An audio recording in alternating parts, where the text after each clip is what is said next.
ஆனா என்ன, அந்த வாய்ப்புகள் இருக்கிற கஷ்டத்தை பாக்குறவங்க தோத்துறாங்க, அந்த கஷ்டத்திலும் இருக்கிற வாய்ப்பை பாக்குறவங்க ஜெயிக்கிறாங்க. விளையாட்டா எடுத்துக்க வேண்டிய கிரிக்கெட்டை நம்ம சீரியஸா எடுத்துக்கிறோம். சீரியஸா எடுத்துக்க வேண்டிய விஷயத்த நம்ம விளையாட்டா கூட எடுத்துக்க மாட்டேன்றோம். அதான் இங்க நடந்துட்டு இருக்கு. எப்பவுமே அடுத்தவங்க தொட்ட உயரத்தை நீங்க இலக்கா வச்சுக்காதீங்க, நீங்க தொட்ட உயரத்தை அடுத்தவங்களுக்கு இலக்காக. சரி, நினைச்ச இடத்துக்கு போக முடியாதுங்க. நமக்கான ட்ரெயின் வரணும்னா நாம கொஞ்ச நேரம் பிளாட்ஃபார்ம்ல நின்றுதான் ஆகணும். என்ன நண்பா? எவனை எங்க உட்கார வைக்கணுமோ அவனை அங்கங்க கரெக்டா உட்கார வச்சுக்கனா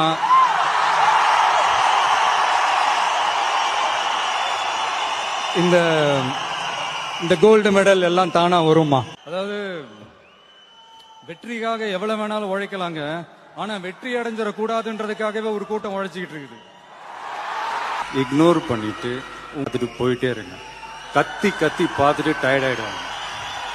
இது என் வாழ்க்கையில நிறைய நடந்திருக்கு, அதனால நான் சொல்றேன். நான் எனக்குள்ள வர காத்த இசையா மாத்தி மத்தவங்களுக்கு கொடுக்குறேன். சோ மத்தவங்களுக்கு கொடுக்குறவங்க முத்தமிட போடுவாங்க. எவனுக்குமே உதவாம ஒருத்தன் சுயநலமா இருந்தான்னு வச்சுக்கோ, உன்ன மாதிரி மீதி தான் வாங்குவாங்க. அதனால இனிமேலாவது 4 பேருக்கு பயன்படும். Kill them with your success, bury them with your smile. நம்ம வேலை நம்ம கடமையை செம்மையா செஞ்சுட்டு அந்த நதி மாதிரியே போய்கிட்டே இருக்கணும்.